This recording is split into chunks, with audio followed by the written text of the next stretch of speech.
Welcome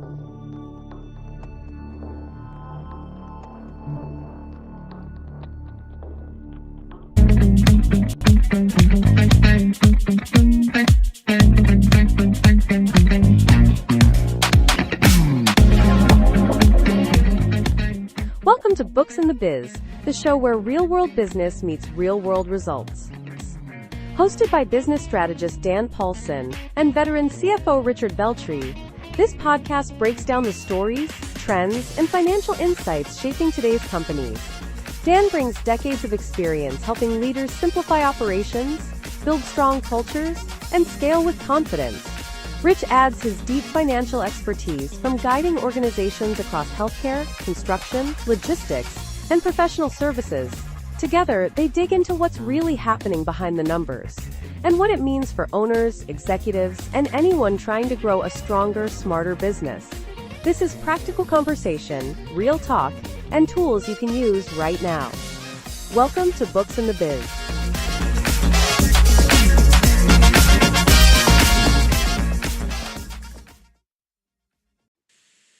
Good afternoon. Welcome back to Books the Biz. Rich, welcome back. How are you doing? I'm all right. How are you? I am doing well. It is finally warm and sunny out here. It's not cold and rainy, which is kind of a nice thing to have. Yeah. Anyway, yeah, we were talking earlier about process, and I think we both thought this would be a good subject because I think we're both dealing with certain client issues that process is becoming a bit of a challenge. So I thought, why not expand on that? Talk about some of the challenges we're seeing and maybe address what people need to do differently, both financially and operationally. Because I know you're still going through some stuff with finances and taxes. And of course, I'm going through stuff with some coaching and training and getting some pushback on process improvement. So I thought this would be a good discussion.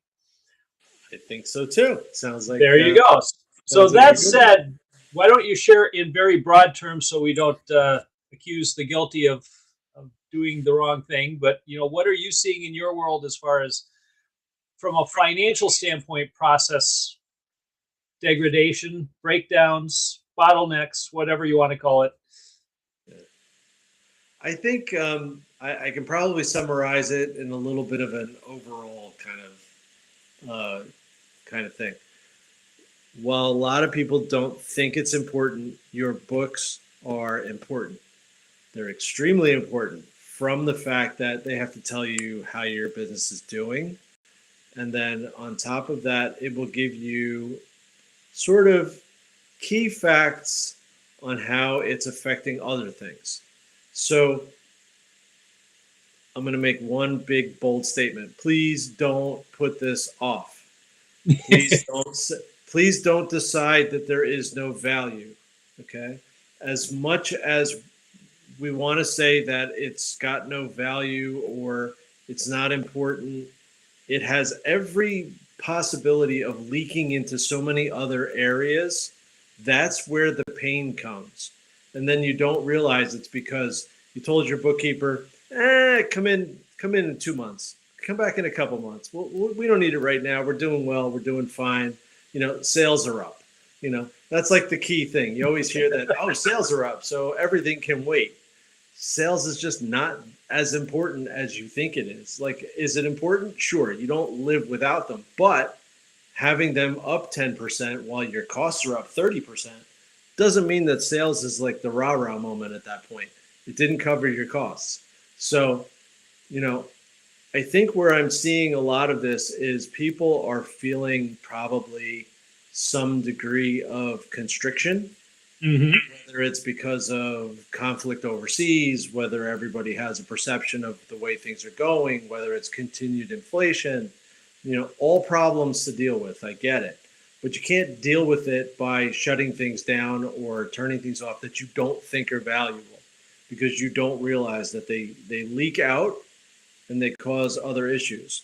I have a client whose books have been horrible, and it's not all their fault. It's basically, I can blame their old accountant. I can blame, process, which is what we're talking about. Right. Now we're trying to put process in, and unfortunately with process in compared to books before that didn't have process, comparability kind of goes out the window. And when you go for a loan, the first thing that happens is the bank wants to know what happened from 2025 to 2024. They're doing the comparability that I just said is garbage because you changed the process.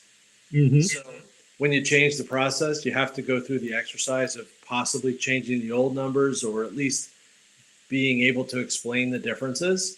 And no one did that. So the bank is now trying to figure out why differences are there. And I'm saying, now we get forced into the exercise. So it costs money now to have somebody do what you didn't necessarily need to do had you fixed this from point A, from the very start. So again, process becomes a big problem. Process becomes, something that people have to take into account and realize that when you don't do it, your numbers are going to get messed up. So I'm just talking from the finance side, but I'm assuming that you'll tell me something operationally is right along. Oh, I've got plenty of operational stuff, but let me, since we're talking about the finance right now, from the operations perspective, when I also am trying to address this issue, because I think there's two different dynamics going on when you look at it, process side versus finance side. And I'm sure there's some similar emotional triggers that pull all this off. But typically when I start talking to people about the numbers and I get these vague answers, kind of like you highlight, well, our sales are up. Well, that's nice your sales are up. That doesn't tell me the full story of what's going on. And I believe it's almost like when you're feeling sick, but you don't want to go to the doctor because you're afraid what the doctor is going to tell you. I think people, when it comes to looking at the finances in their business, if they kind of know something's not right, there's that fear of, if I find out the truth, it's going to prove to me that there's something wrong, and then I need to address it. So I think there's this whole procrastination or put off that people do on a financial level. And I can say I can see that on the operation side. But in my mind, the operation side, once you switch to that side, is typically more pressure and stress prevent any sort of process from being fully developed or being completely implemented. Because in my world, especially because I'm working with a couple clients right now that are trying to put in place standard operating procedures. The owner's very focused on that right now. They see breakdowns in the system that happen because of that, which is creating bottlenecks. And I'm looking at two different companies right now, one in automotive, one in construction, that are kind of going through these almost at the same point, at the same path.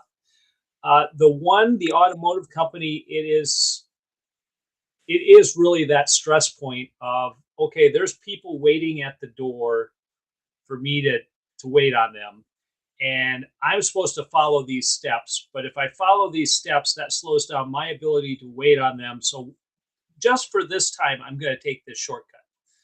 And of course, the shortcut then leads to greater errors, greater mistakes from, collecting data, collecting information from the client. It might not get clear information on what actually needs to be done to fix their car, for example. Or it might lead to maybe they don't get the address or the phone number correct, or don't check it to see if that person who's a past client has maybe moved or maybe something's changed. It's almost like when you go to the doctor. I'm sure you've gone to the doctor at some point. I know I've gone to the doctor a lot in the last couple of years. It really comes down to every time you walk in there, they ask you for your birth date, they ask you for your financial information, your insurance information, they ask you for your address, they ask you for all this information like clockwork.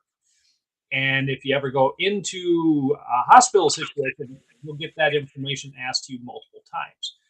Well, here we're trying to apply it in the same way, but maybe not in as serious of a climate as a hospital or a doctor's office, but still is kind of important. And the biggest challenge is the moment they get busy, the process breaks down. So this comes to, in my mind, to habit. What habits have you formed with your teams to make sure the process sticks versus allowing the process to break down? And that's where the accountability comes in. And I think this is where the financial and the operations side ties together, is who's accountable to what. Now, in your situation, who's accountable to those numbers? As you point out, is it the accountant? Is it the bookkeeper? Is it the business owner? And it's probably a combination of all the above. But without that accountability in place and the systems and the structure in place, the moment that pressure hits, and in your world, pressure, again, is probably more tied to that fear. Well, we don't have as much money as we should, or we're not making the profits we should. So if I look it up, it's going to prove that it's not as good as it should be. And that's, again, that resistance or that fear. And just curious if, you're looking at from a financial side, now look at it into my world. Where do you see the connection? Well, I think even when we started the conversation, I immediately went back to our podcast last week, inventory level. If your numbers aren't right and you're doing calculations to figure out whether or not you need the inventory, right? And you make a purchase that you didn't necessarily need, or you didn't make a purchase that now you find out you needed, a lot more changes, a lot of cost goes into potentially what could happen because your numbers weren't right or weren't updated, or, that led to the supply chain manager or the ops manager to basically say, here's what we need as far as our purchase. You make decisions on a momentary basis. If the financials are off, if you do that thing I was talking about before where, don't come in yet, we don't need anything because, sales are up. Sales are up does not say whether or not the ops manager should buy those parts or not. It does not say that he should make that decision because the answer wasn't really there. He's working off of old information.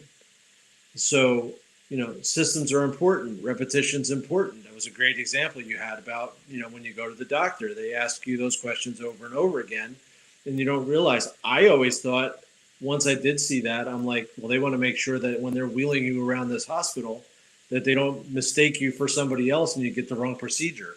Or, well, that is part of it.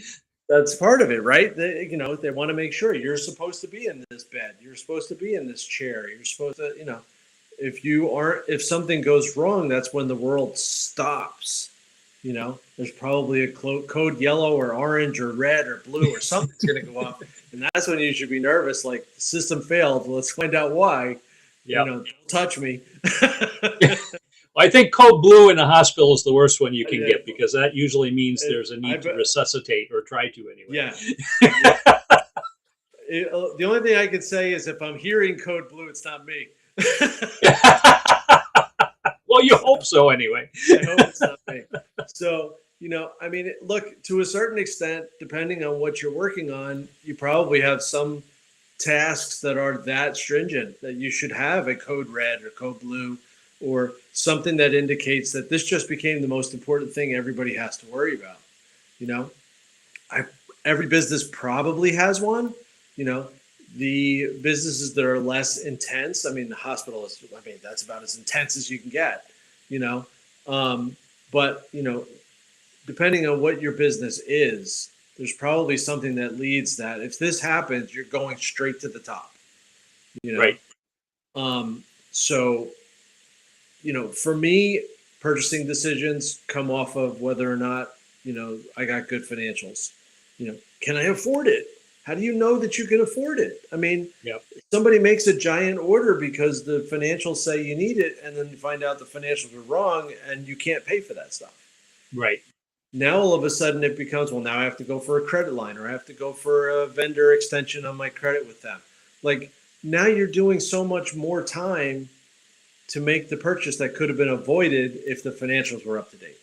Yeah. So, that I believe is a big one for operations and finance. Finance gave the information to ops. Finance tells the sales department, yes, you can send this out to that customer because their credit terms are just fine. And then you realize that's not updated. He had another order. He's got no credit left, and you just sold him another $50,000 worth of stuff that he probably can't afford because you flagged them for not being able to afford it. Yep. Ops and finance, that they're off, they're offsetting. Well, and here's something. So now talk about my other client. Here's something similar going on with them. So interesting, you brought up sales and the process flow through here. So sales job is to sell as much as possible, because that's to keep the engine flowing. So you take sales, that rolls into basically it's a construction firm, but you take the sales, that rolls into the development of the product in this case, drawing the plans and getting the materials and all that stuff, which then leads into the actual production side of it, which in this case is actually producing materials for a building, so that they're just handling one component of the process. And as we start working with them, we see these bottlenecks happen at each stage of the process. So when I first started with them, the owner said, we're looking at our volume coming up. We need more sales. So guess what? The salespeople went out and did their job, got them a bunch of new projects. Now those projects are all coming in the hopper at the same time. There's the first bottleneck. The second bottleneck is now the design work that needs to go into getting it to finally the production set. Well, they have to produce so much in volume on the design side to keep ahead of the production side by a couple weeks at least. And that's leading to the second bottleneck that we're dealing with right now, which is there's a disconnect between what each group feels is important in their area. Now, they all know that it's important to get the workflow pushed through, and that there needs to be a certain volume of production that happens at the end of each week, each month, whatever it is. But there's still these points where now I'm kind of looking within my isolation bubble at what's going on in my world, and I only understand how it impacts me individually. I don't necessarily care so much how it impacts somebody else. And I say that carefully, because I do think they care in some degree, but you get so myopic in your focus on what you're doing and how you're doing it that you miss the bigger picture. And right now, this is where we're seeing processes being skipped. So somebody will get too in the weeds on a certain project, and then they won't get their volume done, which then pushes back the workflow. And now the production floor can't get their stuff done because everything's tied up in the design part. And now they're waiting for plans. And then it kind of creates this tug of war back and forth, which ultimately slows everything down to a crawl. And that's really what we're working through right now. So looking at the behavior side, pressure builds and the leaders step in to try and solve it. But in doing that, they kind of skip certain steps of the process, or they try to fast track certain steps to get one section ahead of the next. And ultimately, as you look at it from a broader perspective, that's what slows everything down by hours, days, in some cases weeks, and then leads to more mistakes, which leads to more reworks, which leads to more wasted costs, which, in one case could lead to a job being underperforming, and then you don't even make money on it. And I think that's where people miss the whole process part, is the moment stress kicks in. I kind of wrote a book about this. The moment stress kicks in, we kind of go back to what we're comfortable doing, or what we think we can get away with, or how we can kind of work around the system and hope that it's going to come out fine. But in most cases, that's where we find the breakups happen, because every time those mistakes kick in, that just kind of pushes the load back a little bit further. So now you create, I have one client call it the snowplow effect. All this work just kind of keeps building upon itself, like when you're taking a snowplow and pushing snow across, the snow builds up in front of the plow. And that's kind of the same thing that's happening in the workflow that we're seeing here. And now going back to the financial side, as you point out, you got to order materials, you got to collect sales. Well, if you can't produce product, nobody's going to pay you for it. If you can't get the product out the door, do you have the resources then to bring the materials in so that you can work on the next round of projects going on? And on a production side or operation side, that really becomes where I get concerned when I see that whole bottleneck slow down, because that's really what prevents that growth from happening. And this is when owners get really frustrated and say, we're all working extremely hard. We're all extremely busy. In fact, I heard that from both clients just yesterday. They're both really busy, which is why they can't do what they're supposed to be doing. And I'm like, well, how's that working for you? Because it seems like that's where the failure's at. is you're trying to get ahead, but you're actually slowing yourself down because you're cheating the systems and not being disciplined about keeping the structure in place.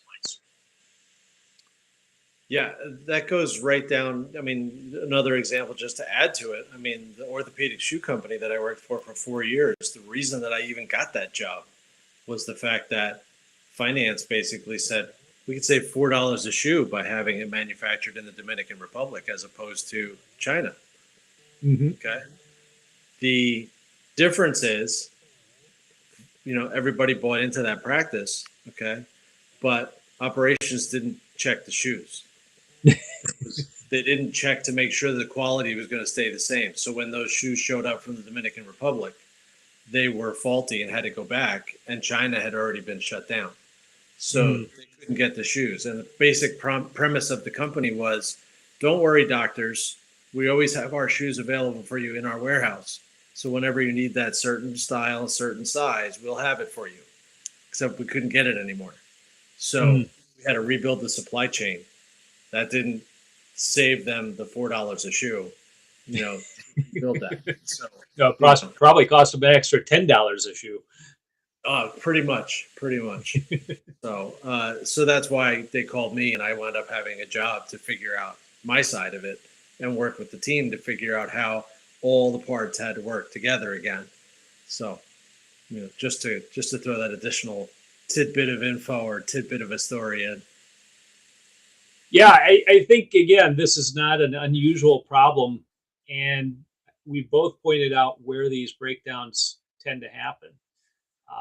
In your world, take your shoe example for starters. What did you have to do, or what do you have to get them to do differently to rebuild that supply chain and get them back on track? Because none of this stuff turns around overnight. Usually takes weeks, sometimes months, sometimes longer, depending upon how complex the issue is. It probably took us 2 years to really kind of realize that this was working. By the time that they started to bring people in to fix it, sales had already been dropping because they couldn't get it from us, so they got it from somewhere else. The warehouse was not stocked. It was falling apart. We had to go through every shoe that came in to make sure the quality was right. And the owners or management brought in the original founder of the company, who went back to China and found a way to rebuild the factory with some of the original people. And then they switched their focus, because at the time what was hot was jumping into the online retail. It was fairly new. Yeah. So they jumped into online retail, and their margins were better. So they were able to recoup the margin on selling it directly rather than selling it to the doctors. So it was an entire focus shift of moving from being a wholesale, warehouse for doctors to being an online retail company. So once they did that, sales picked up and eventually took off, and we were able to do it without using the same old, and moving into a new structure. But it took 2 years probably before we realized, okay, this is really working. Like, this is happening. And then by the time we got to year 4, they sold the company. And so we went into sale diligence as opposed to fix it. It was kind of, okay, it's fixed enough that they can sell it. Yeah, I think that's a good example of where, when there's multiple parts that don't exist within an organization, what you have to do from a logistical side. It was good that you were able to kind of rebuild the original factory, or at least kind of pull some of that team together to get things redone again. In my situation, everything's kind of in-house. So for them, it's not really about reaching out to other partners, though there is, from a logistics side, they understood they needed to kind of recalibrate that, because of how they were shipping the product and who they were shipping through, depending upon the quality of delivery, whether or not the final goods were arrived on time or arrived damaged, and what they realized is that there's certain organizations they just can't trust to do that. So that's one of the issues that we've been dealing with in the last couple of weeks is, okay, you're able to save a couple bucks here, but what did it really cost you? And the realization came on pretty strong that not only did it cost them time because the product didn't show up on time, it showed up way late. And then on top of it, it showed up damaged, which then forced them to have to quickly remake certain components of that process all over again and start from scratch. And internally, we kind of see the same degradation going on within their process flow when their foremen, when their leaders aren't paying attention to what's going on. That's when more mistakes are made. That's when more reworks have to be done, which then again kind of pushes the snow back on the plow and creates more work for everybody. And the idea that it saves time is a fallacy, because what they see is they might be saving 10 minutes here, but then the screw up is made and they waste 3 hours on the other end making the corrections happen. So that's really where it's educating, especially the leaders, on the importance of discipline, and then teaching them how to carry that discipline level down to their middle management and their frontline people. Because this was another thing that came into the discussion. I don't know how much you've seen this, but they're also in a situation where, well, if I push too hard on these folks, they're just going to say, well, I'm not going to do the job then, or I'm going to quit. And I'm like, then you're not taking the right approach by talking with them. You need to enroll them in the decision-making process and help them understand the impact of what they're doing and how it impacts them both financially and makes their job easier. And there's different ways to communicate that. And no, there's better ways. I can't say there's no one right way other than, cracking the whip and saying you need to improve on this or else, because that's typically when people do walk out. But if people really care about their jobs, the more you get them involved in helping them solve the problem, the more they take ownership of it and tend to want to be a partner with you to solve it than be in opposition to solving it. I usually see the pushback when, a boss comes in and says, you need to do it this way, and this is the only way it can be done. And the individual sees that as more work for them. Or again, as we go through change, any change seems harder than the way that you've always done it, because the way you've always done it is a lot more comfortable. So it's really breaking down those habits or behaviors and building in a new level of discipline, but not just from the top level, but across the entire organization. And I almost think it has to be that way on the financial side too, because if the accountant, if the bookkeeper, and if the owner aren't in sync and aren't each doing their own part of this, that's where you're running into the problems where, now they need refinancing, they need a loan, they need a bridge loan, they need a line of credit, whatever it might be. They're now starting to run into problems because somebody in that chain has not done their job. Yeah, it's definitely I'll say the same. Look, if you're managing people, it becomes the big problem, or it can become the big problem. Take a look at NFL coaches, right? You see guys on the sideline getting berated by this guy, and then 2 seconds later, it's like, oh, I love him. He's my coach. He's great. Blah, blah, blah.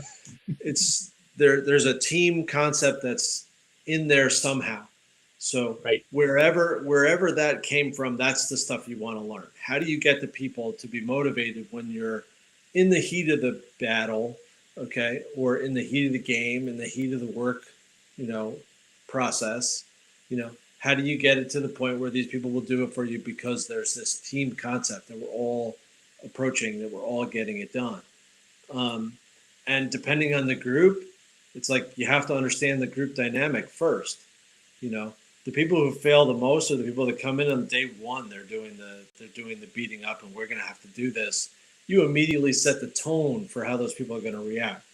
You're not creating a team atmosphere. You're not creating any ability for them to feel like they can speak, and they've been there a heck of a lot longer than you. So, they probably know things that you don't, but you think you do. So again, we get into a bigger management discussion. Maybe that's our next podcast, but it could be. Yeah, but I think that's what counts, right? Somebody asked me, when when you walk in the door, how do you get the team to understand what you're trying to accomplish? And my first answer was kid gloves. Like, to a certain extent, you start out with kid gloves. Yep. You have to be firm enough, but you have to be able to show that you're there for a reason. You're not there just to beat them up. If they think you're there just to beat them up, it's game over.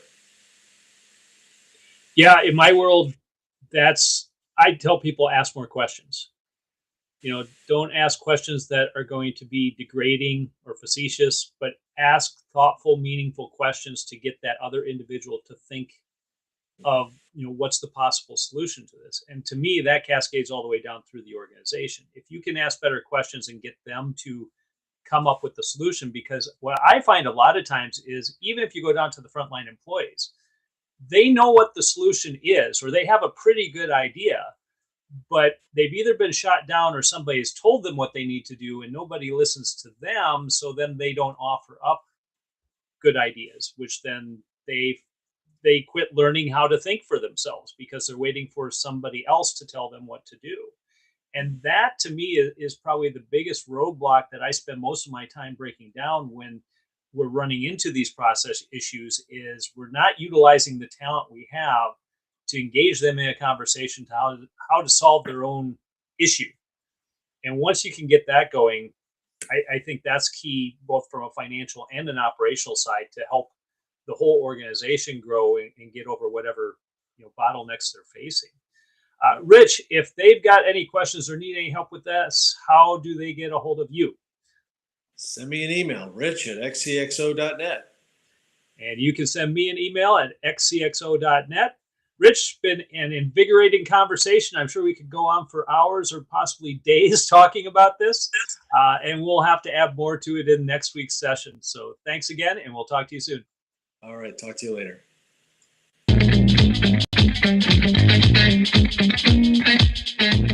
Thanks for listening to Books and the Biz.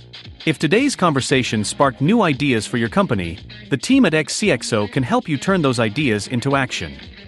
XCXO brings together seasoned executives, fractional CEOs, COOs, CFOs, and CXOs who step into your business with the experience, strategy, and leadership to drive real results.